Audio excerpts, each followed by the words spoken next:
seja bem-vindo ao meu canal. Por aqui nós falamos sobre a Bíblia, sobre as Escrituras, aprendemos sobre os ensinamentos de Jesus e como nós podemos aplicar as suas lições, as suas palavras nos dias de hoje. Aqui a gente problematiza para procurar resolver, procurar entender a proposta de Jesus para o Evangelho. Nós estamos lendo o livro de Efésios e eu quero continuar com vocês no capítulo 4. Convido você a pegar a sua Bíblia, fazer as suas anotações, fazer a sua leitura, porque eu tenho certeza que o Espírito Santo de Deus tem uma mensagem especial para você. O meu papel aqui é simplesmente colaborar ou incentivar vocês a lerem, a fazer os seus devocionais, as suas meditações e procurarem vocês mesmos no Senhor as respostas que Ele tem para a vida de vocês. Então vamos lá, vamos continuar a leitura do capítulo 4 do livro de Paulo, a carta de Paulo aos Efésios. Vamos procurar entender o que Paulo estava ensinando, o que ele estava orientando ali a igreja em Éfeso e como nós podemos aprender com ele e aplicar nos dias de hoje. Vamos ler hoje do 7 ao 16. Então, Efésios 4, do versículo 7 ao 16. E eu quero fazer aqui algumas considerações breves para te ajudar na sua meditação, na sua leitura. E a graça foi concedida a cada um de nós segundo a medida do dom de Cristo. Por isso diz, quando ele subiu às alturas, levou cativo o cativeiro e concedeu dons aos homens. Ora, o que quer dizer ele subiu, senão também que havia descido até as regiões inferiores da terra? Aquele que desceu é também o mesmo que subiu acima de todos os céus para encher todas as coisas. E ele mesmo concedeu uns para apóstolos, outros para profetas, outros para evangelistas e outros para pastores e mestres. Versículo 12. Com vistas ao aperfeiçoamento dos santos, para o desempenho do seu serviço, para a edificação do corpo de Cristo, até que todos cheguemos à unidade da fé e do pleno conhecimento do Filho de Deus, ao estado de pessoa madura, à medida da estatura da plenitude de Cristo, para que não mais sejamos como crianças, arrastados pelas ondas e levados de um lado para o outro por qualquer vento de doutrina, pela artimanha das pessoas, pela astúcia com que induzem ao erro, mas seguindo a verdade em amor, cresçamos em tudo naquele que é a cabeça, Cristo, de quem todo o corpo, bem ajustado e consolidado, pelo auxílio de todas as juntas, segundo a justa cooperação de cada parte, efetua o seu próprio crescimento para a edificação de si mesmo em amor. Olha que legal! Vamos tentar entender o que Paulo está trazendo aqui para nós. Quero trazer algumas considerações muito importantes, passar alguns versículos com vocês em frases ou algumas palavrinhas-chave que vão nos ajudar a compreender a mensagem de Paulo, aquilo que ele estava tentando transmitir à igreja em Éfeso. Lá no versículo 8, ele fala assim, levou cativo o cativeiro. O que isso significa? O que ele está querendo dizer? O que é cativeiro, gente? Cativeiro é prisão. Então ele está falando assim que Jesus é aquele que levou cativo a prisão.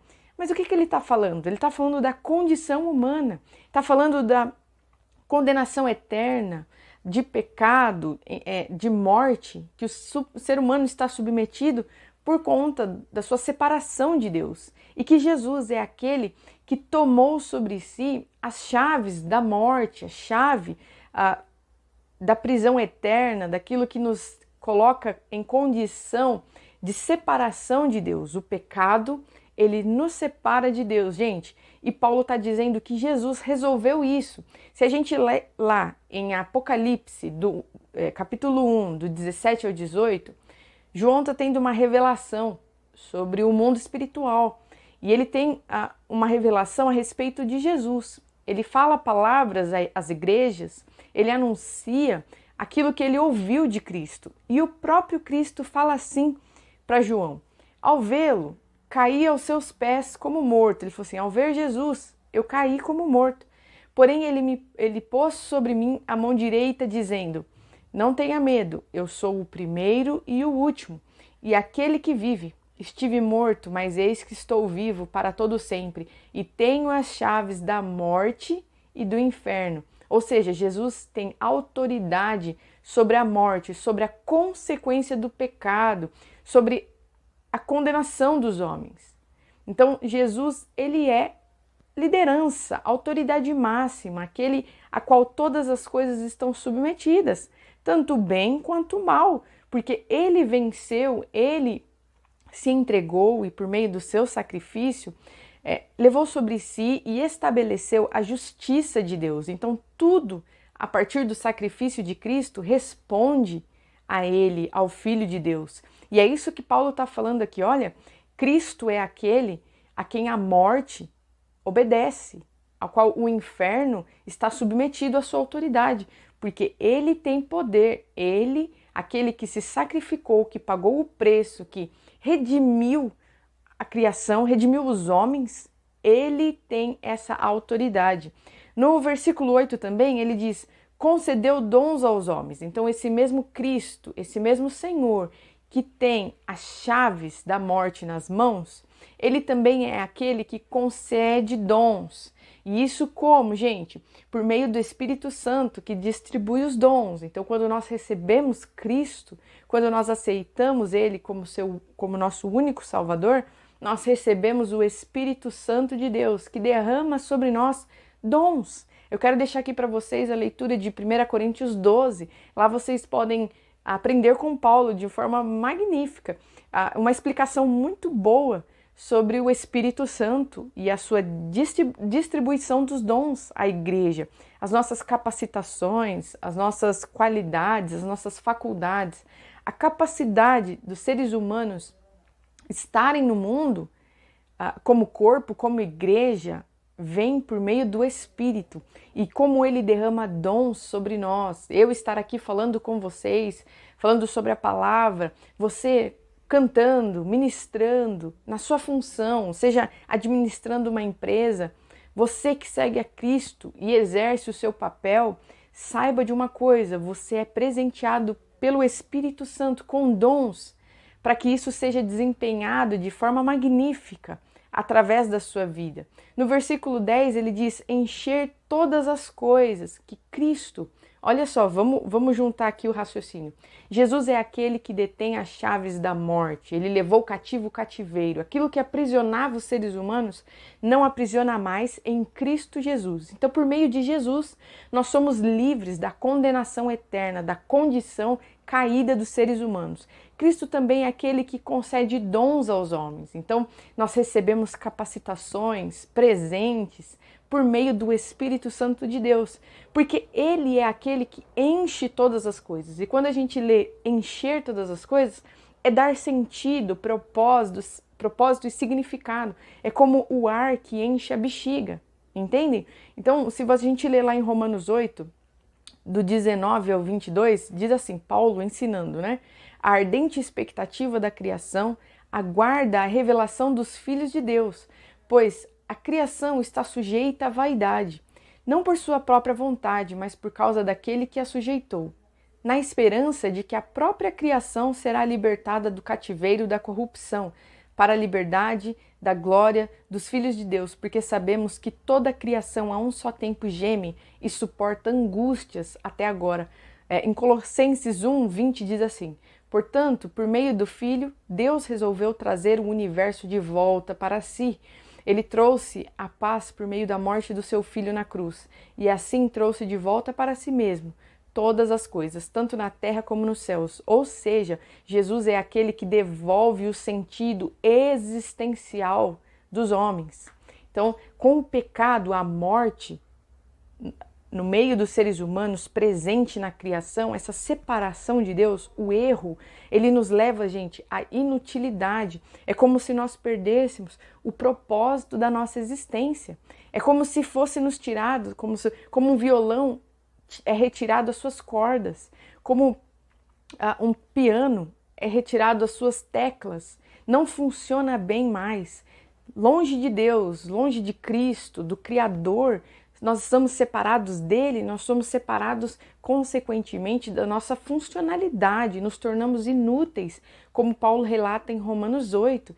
Toda a criação cai na inutilidade, há um desserviço, um desarranjo do funcionamento das coisas. E Jesus é aquele que enche novamente, ele submeteu todas as coisas de novo ao seu senhorio, trazendo harmonia, paz e bom funcionamento. É isso que está acontecendo agora, neste tempo, enquanto eu falo com vocês, enquanto nós estamos aqui meditando nas Escrituras. Porque você pode me perguntar assim, mas eu vejo guerras, eu vejo muito sofrimento, dores, injustiça, fome, miséria, exploração.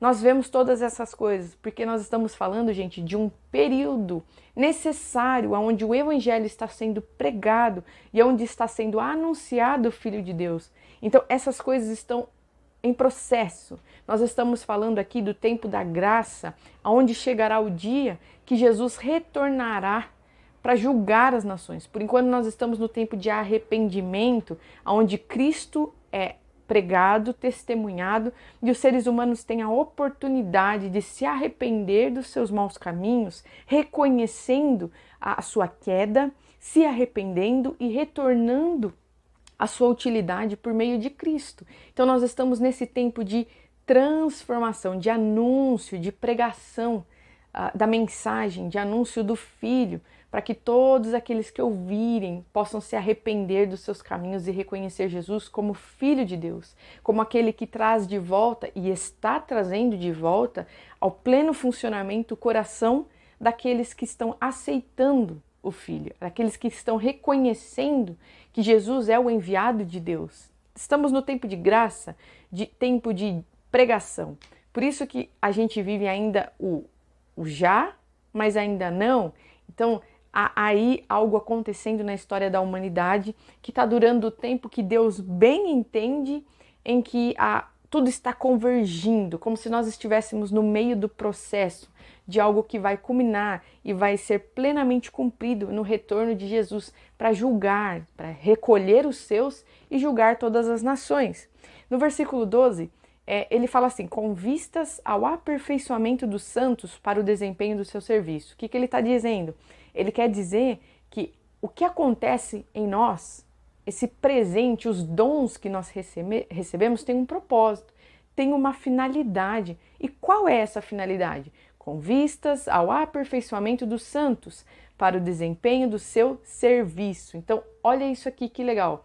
Você cantando, você pregando, você gerindo uma empresa, você como pai, mãe de família, você no seu trabalho, você tendo seus dons aí resguardados, tenha em mente que tudo isso que nós estamos recebendo é para o serviço, é em prol da pregação do Evangelho, do próximo, para levarmos Jesus, para testemunharmos. Então, a gente precisa tirar um pouquinho os olhos do nosso umbigo, parar de pensar um pouquinho e se preocupar com a gente mesmo o tempo todo, eu.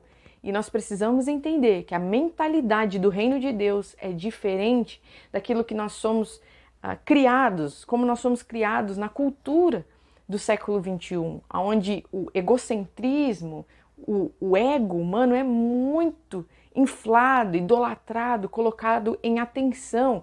Não é sobre a sua individualidade, mas é o seu serviço com relação a um coletivo, a um corpo, ao próximo. Nós precisamos ser curados, gente, com urgência dessa visão de mundo que não condiz em nada com o Evangelho, com a proposta do reino de Deus. Não é a mentalidade do Deus Criador pensar em si mesmo egoístamente.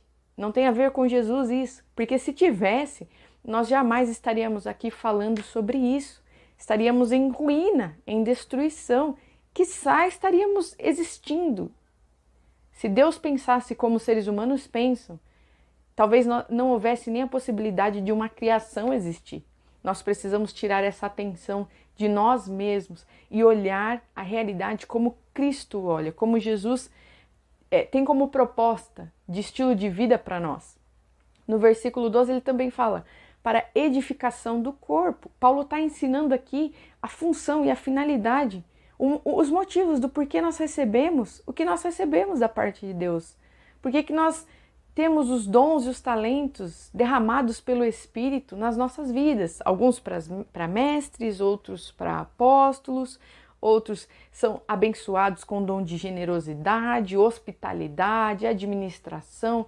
São inúmeros e infindáveis os dons que o Espírito derrama sobre nós. mas Paulo está deixando claro aqui que é para edificação do corpo. É para o crescimento, gente, do corpo de Cristo. Por isso que eu bato nessa tecla aqui e vou continuar batendo, que a mentalidade do reino de Deus não é egoísta, não é antropocêntrica, é cristocêntrica, é estarmos orbitando em torno de Jesus e olhando para o próximo. Vocês entendem? Por isso que Jesus fala que aquele que perde a sua vida a encontra. É um desprender-se de si mesmo. E por conta disso, se reencontrar no Senhor. É ter em mente que a nossa existência não é em nós mesmos, mas é em Cristo. E isso dá sentido, isso enche as nossas vidas com propósito, isso nos leva de volta para a funcionalidade plena dos seres humanos. Lá no versículo 13 ele diz assim: até que todos cheguemos à unidade da fé e do pleno conhecimento do Filho de Deus. Então, olha isso aqui que interessante. Há um propósito, há um objetivo, tem um porquê de nós estarmos recebendo tudo que nós recebemos aqui na Terra, tem uma missão, tem uma meta a se alcançar, tem um trabalho sendo desenvolvido que nós fazemos parte, e nós precisamos entender isso, estar engajados na missão de Deus, engajados e comissionados, estarmos ativos ali, bem esclarecidos do porquê nós recebemos o que nós recebemos e qual é a finalidade, a expectativa de Deus com relação ao nosso trabalho, a nossa existência, gente, aqui na Terra tem a ver com o serviço, para servirmos uns aos outros e assim ajudarmos na edificação do corpo de Cristo, obra que está sendo realizada pelo Espírito Santo de Deus. Isso é fazer parte daquilo que Ele tem para nós. E o objetivo é a unidade da fé, do pleno conhecimento do Filho. Então, por que o Espírito está trabalhando? Para quê? Para que o Filho seja conhecido por nós e através de nós, para que cada vez mais nos tornemos um corpo, uma unidade, e isso independente da placa, da qual nós fazemos parte, da marca que nós defendemos, de igreja evangélica, do sistema religioso ao qual nós fazemos parte. Não é sobre isso, gente, é mais. Vai além. E eu quero convidar você hoje para viver isso. Que o Espírito Santo de Deus expanda o seu entendimento, a sua visão, a sua compreensão do que é a realidade que Ele tem para as nossas vidas, quais são as expectativas do Senhor e como Ele enxerga a humanidade, como Ele olha o corpo, que vai muito além do que o nosso umbigo comunitário, da comunidade local. Não, Cristo nos vê como um corpo bem coeso e é por isso que o Espírito está trabalhando em nós. Foi isso que Paulo disse nos capítulos anteriores, os motivos que nos unem, um só corpo, um só Espírito, um só Senhor, um só batismo, um só Deus, gente, uma só esperança, uma só fé. Isso nos une, isso precisa nos unir. Ah, mas e os hábitos das comunidades, as doutrinas? Isso não pode nos separar. Claro que há diversidade no corpo e cada comunidade vai se expressar de uma forma. Isso é magnífico, isso é uma enorme bênção. Mas essas coisas, as nossas diferenças, elas não podem anular ou invalidar a base de tudo isso, aquilo que é a essência. E nós precisamos encontrar esse lugar comum, nós precisamos encontrar o que nos faz um corpo. E com certeza o Espírito está trabalhando em nós para que cada vez mais a gente esteja unido, trabalhando em prol da saúde, em prol da edificação. É por isso que Ele derrama sobre nós os dons. Já parou para pensar nisso? É para ir muito além do seu grupinho de louvor, por exemplo, para ir além do seu grupinho aí do ministério ao qual você faz parte. É mais, gente. Jesus nos olha de forma coesa. Versículo 13, ele também fala do estado de pessoa madura. Ele está descrevendo aqui que o Espírito trabalha em nós e através de nós, nos capacitando e nos enchendo, Cristo nos enchendo, para que nós rumemos a estatura de pessoas maduras, de pessoas edificadas em Cristo. Então, o que é uma pessoa madura espiritualmente? É aquela que está bem fincada com os seus pés na rocha, que é Jesus.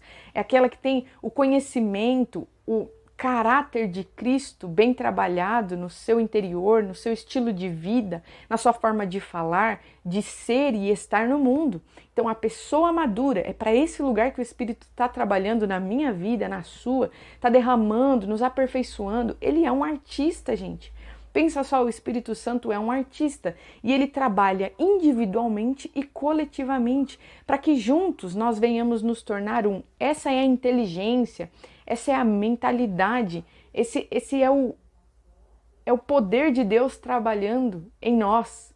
Muitas vezes, e na maioria das vezes, sem a gente entender, não tem como a gente compreender plenamente, na totalidade, a complexidade do trabalho do Espírito.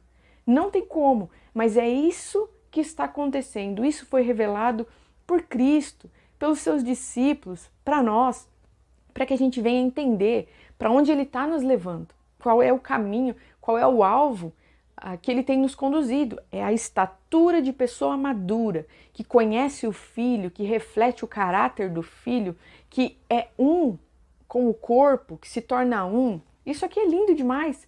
Lá no versículo 14 ele diz assim: para que não mais sejamos como crianças, arrastados pelas ondas e levados de um lado para o outro por qualquer vento de doutrina. Então Paulo está comparando aqui a imaturidade com o erro, com o engano.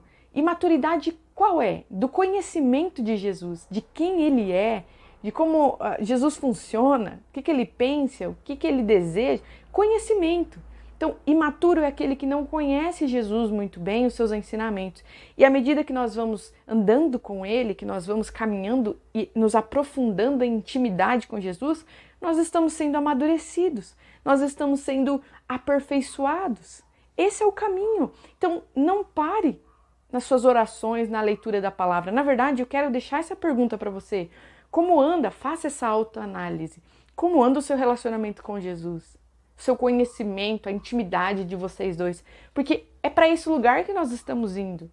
Isso é amadurecer, gente, isso é crescer aos olhos de Deus. Não é a quantidade de faculdades que nós temos, não é sobre os cargos eclesiásticos que a gente vai subindo numa comunidade, é o quanto nós conhecemos Jesus, é o quanto somos íntimos um do outro, não só você conhecendo a letra na sua faculdade, no seu seminário, mas ele tendo você e você tendo ele, os dois caminhando juntos. Essa é a estatura e é isso que o Espírito Santo faz, isso ele reconhece.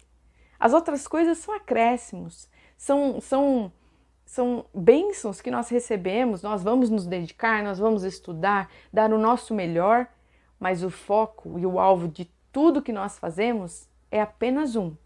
É conhecer o Filho. Assim nós crescemos. Eu aposto que você também conhece pessoas que são, por exemplo, humildes de currículo, por exemplo, na perspectiva dos homens, da nossa sociedade. Ah, fulano de tal não tem tanta formação acadêmica ou não tem um cargo elevado, mas se você para conversar com essa pessoa, há uma grande sabedoria, há uma grande autoridade, um grande conhecimento. E por quê? Porque essa pessoa anda e cresceu e amadureceu espiritualmente no Senhor.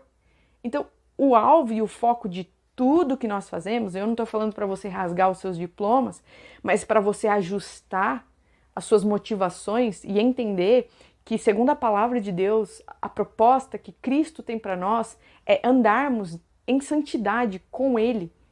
Essa é a obra que o Espírito de Deus está realizando em nós. E Ele vai utilizar as ferramentas que Ele bem entender, para que Cristo seja aperfeiçoado em nós, para que conheçamos o Filho e o Pai, para que andemos em intimidade por esta vida e por toda a eternidade. E por fim, eu queria deixar para vocês, lá no versículo 16, Paulo diz assim: justa cooperação de cada parte. Eu fiz um recorte aqui, peguei só esse trechinho, a justa cooperação de cada parte. Então, para amarrar, Paulo está dizendo assim, que Jesus, ele é a maior autoridade que levou sobre si os nossos pecados e ele tem as chaves da morte, ele levou cativo o cativeiro. Jesus é aquele que também, por meio do qual nós recebemos os dons, nós somos enchidos de sentido e significado, com a finalidade de servirmos uns aos outros, para edificação do corpo, para crescimento, em prol da unidade, para que nós estejamos bem coesos como corpo, para edificação desse corpo e para o pleno conhecimento do Filho. Estamos rumando para isso, para maturidade. A noiva está sendo amadurecida e Cristo está sendo revelado para nós, em nós e através de nós, com a finalidade, gente, de cooperarmos, cada um com o outro, cooperarmos, cooperação, essa palavra é muito importante. Nós estamos e precisamos resguardar a cooperação do corpo. O dedinho precisa cooperar com o cotovelo, que precisa cooperar com o olho, que precisa cooperar com o joelho.